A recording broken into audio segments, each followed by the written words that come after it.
In this video, we will talk about right triangle trigonometry as an introduction to trigonometric substitution or integration by trigonometric substitution. Now we know that a right triangle is a triangle with a 90-degree angle. Okay, so supposing this is the 90-degree angle here. So we never assume that a triangle is right unless there is this symbol here to indicate that these two sides of the triangle are perpendicular to each other, which these two sides are called the legs of the triangle, and the side that is opposite this symbol, opposite this 90-degree angle, is the hypotenuse of the right triangle. Now we know that the sum of all of these angles in a triangle sum up to 180 degrees. So which means that if we have one 90-degree angle here for a right triangle, it means that the sum of these two angles here would be equal to 90 degrees. So these two angles here are always acute. Now, when we solve right triangles, we use either the Pythagorean Theorem, and we can also use the Trigo functions. Okay, first, the Pythagorean Theorem.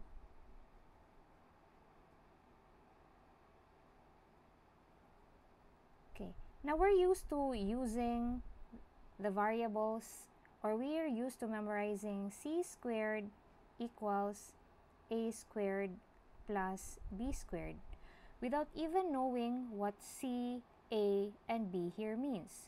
So if you do not, or if you have not established what these variables mean, it is useless to memorize these. So what does the Pythagorean Theorem say? The Pythagorean Theorem says that the sum of the squares of the two shorter sides is equal to the square of the longest side. And what is that longest side? That's the hypotenuse. So instead of memorizing c squared equals a squared plus b squared, then you can just say hypotenuse hyp squared equals sum of squares of the legs. Okay? Now, we can also use the Trigo functions. Trigonometric functions. So there are three basic trigonometric functions, but we know that there are 6. Now, what does the trigonometric functions tell us? So they are simply the relationship between the sides of the triangle and the angles. So for example, we are going to refer to this angle as angle theta. Okay, let's call this angle theta. And let's call this angle alpha. Okay, let's use angle alpha here.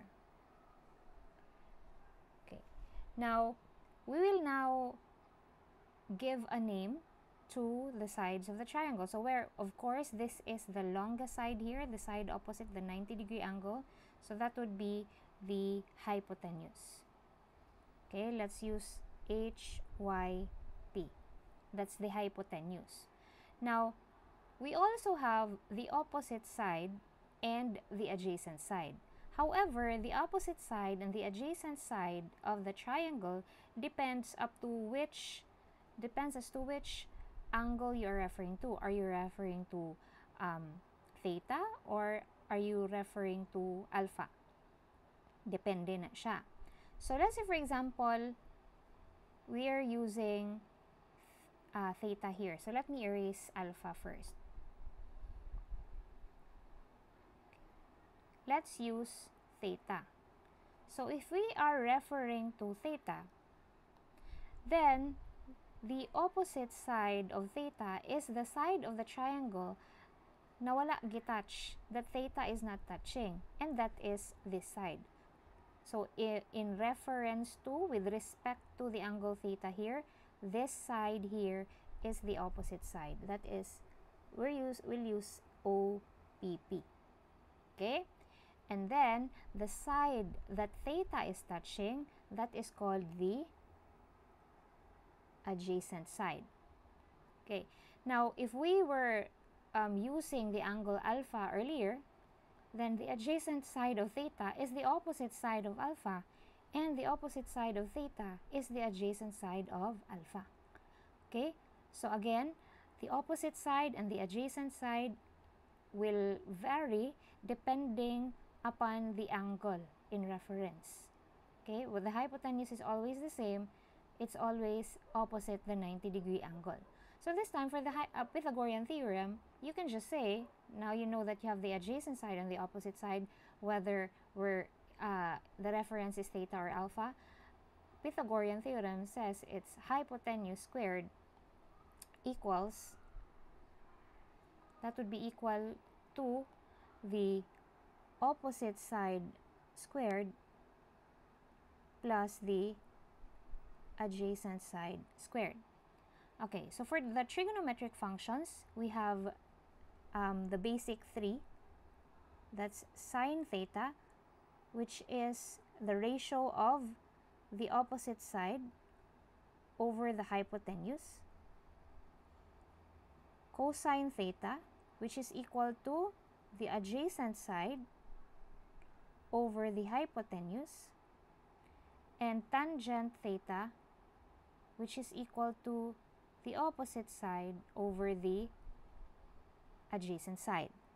Now remember, you do not write sine only without the angle. They always go together. And remember that this, you don't read this as sin, no? You don't read this as cos, you don't read this as tan, because these are just shortcuts. How do you read that? What is sin? That's read as sine, because that's a shortcut for the name of the function, sine. Cos is a shortcut for cosine. Tan is a shortcut for tangent. Okay? So you read that as sine theta, cosine theta, tangent theta.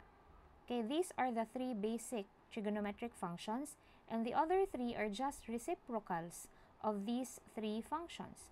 So the reciprocal of sine theta is cosecant theta. So you don't read that as CSC, because that's what I hear students calling this function. That's cosecant theta, and that is the reciprocal, that's hypotenuse over the opposite side. Okay, so cosecant, that's cosecant. And then the reciprocal of cosine is sec, that is secant. So secant theta is equal to the hypotenuse over the adjacent side, and of course the reciprocal of tangent is, we write that as cot, but it is read as cotangent. And cotangent theta is equal to the adjacent side over the opposite side. Okay, now how do we use these functions, and how do we use the Pythagorean theorem? So for example, okay, let me erase this.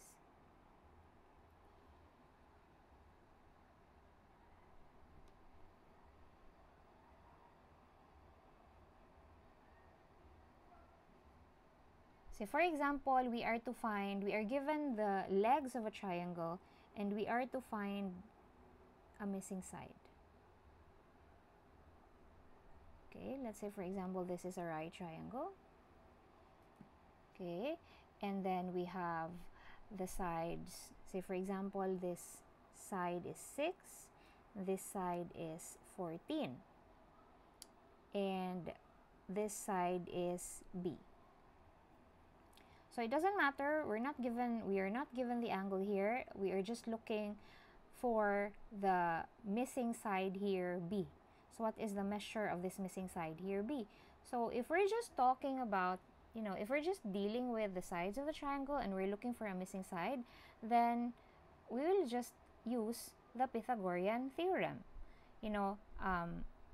The sides, diba? The hypotenuse squared equals the square of the sum of the squares of the two shorter sides. So to solve that, that's 14 squared equals 6 squared plus b squared.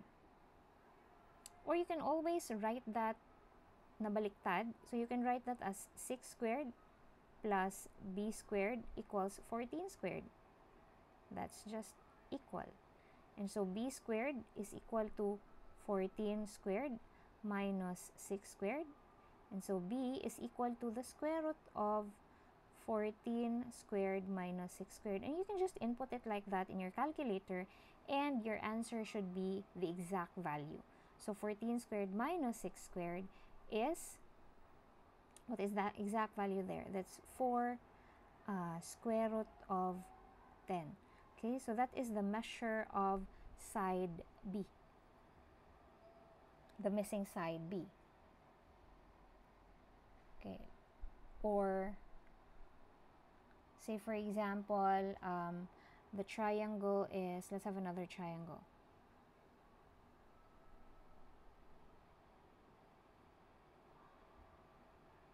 Okay, so for example, this is the triangle and this is side X and this side is 132.4 and this side is 130, and we are looking for the length, the measure of side X. So the hypotenuse is opposite this angle, so the hypotenuse is 132.4. That's squared. That's equal to 130 squared plus x squared. So x squared is equal to 132.4 squared minus 130 squared. So x therefore is equal to the square root of 132.4 squared minus 130 squared, and the value of x is equal to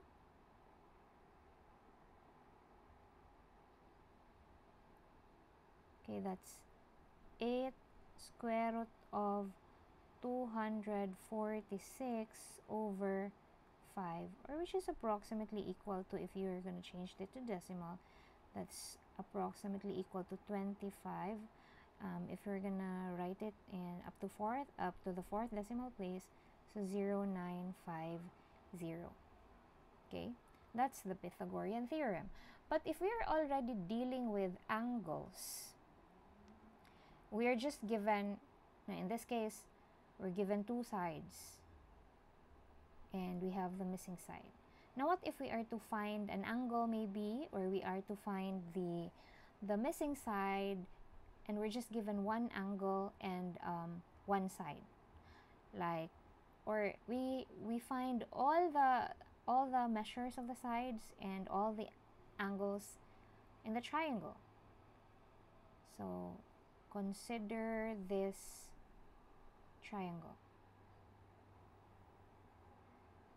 Okay, right angle is here. Say for example, the hypotenuse is 10, and then this side is x, and this side is y, and say for example this angle is 40 degrees. Okay, the angle here is 40 degrees, this side is x, this side is y, and this side is 10. If we are looking for sides x and y, we cannot use the Pythagorean theorem alone because we only have this side. So by using the trigonometric functions, we can solve for x and y. Now, what is x here with respect to 40 degrees? 40 degrees is not touching the side, so x therefore is the opposite side. 40-degree angle here is touching the side y, meaning side y here is the adjacent side. So if we have the opposite side here, and this is the hypotenuse, we have the angle 40 degrees, what function do we use? Opposite and hypotenuse, so that is sine. So to solve for x, okay, so to solve for x, we use the function sine. So sine of 40 degrees is equal to the opposite side x divided by the hypotenuse 10. So therefore, x is equal to 10 sine of 40 degrees. So what is 10 sine of 40 degrees? You have to be careful. The angle unit here is in degrees, so the mode of your calculator must be in degrees. Remember that the mode of your calculator will only matter if we are using the trigonometric function. So if the angle unit used is degrees, then the mode of your calculator must be in degrees. If the angle unit given is in radian, then the mode of your calculator must also be in radian. So in this case, we have here degrees, so you input in your calculator 10 sine of 40 degrees, and if we round that off to the fourth decimal place, our answer is 6.4279. Okay, and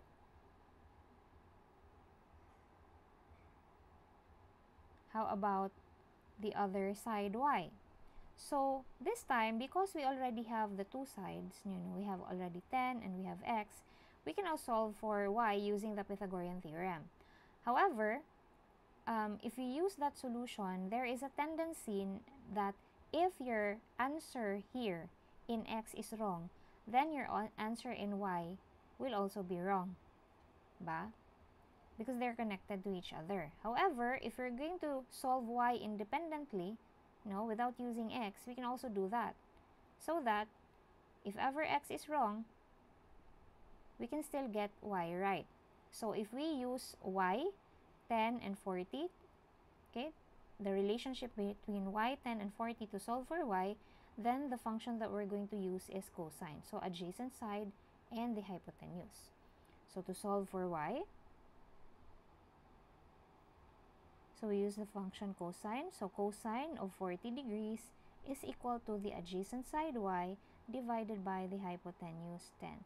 So y is equal to 10 cosine of 40 degrees. So that's 10 cosine of 40. You input that in your calculator. And your answer would be, that's approximately equal to 7.6604. And that is y, not x. And you can always check if your answer is correct. Dapat to check. Okay, to check, you can always substitute such that is 10 squared equal to x squared plus y squared, wherein you substitute the values of x and y there. So you can just use your calculator to check, substitute the values there. Is it equal to 100? So dapat, diba, 100 ni siya equals 100. Okay? So that is how we solve triangles. So we now have the sides of the triangles, then we can solve also for the other functions. Okay, let's have one more example for this. Say for example, our triangle looks like this. Okay, and this is the right triangle here, and this side is, let's say this side is 5,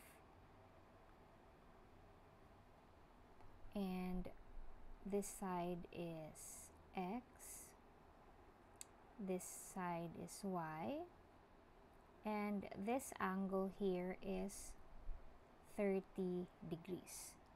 And the task here is to solve for the 6 trigonometric functions. Okay, so first we have to solve for x and y. So first, we need to solve for x. If we want to solve for x, if this is our angle here, 30 degrees, the opposite side is 5, okay? And the adjacent side is x. Opposite and adjacent, what function do we use? That is tangent, okay? So tangent of 30 degrees equals the opposite side 5 over the adjacent side x. So x is equal to 5 over tangent of 30 degrees. Still, the unit of the angle is degrees, so the mode of your calculator must be in degrees. And by inputting in your calculator, you get that 5 over tangent 30 degrees is 5 square root of 3. Okay. And then we solve for y. So solving for y, let's make it independent of x. So this is the opposite side now. This is the opposite side.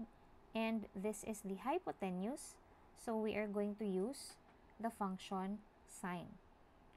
So sine of 30 degrees is equal to the opposite side 5 over the hypotenuse y. So y is equal to 5 over sine of 30 degrees. So 5 over sine 30 is equal to y, therefore is equal to 10.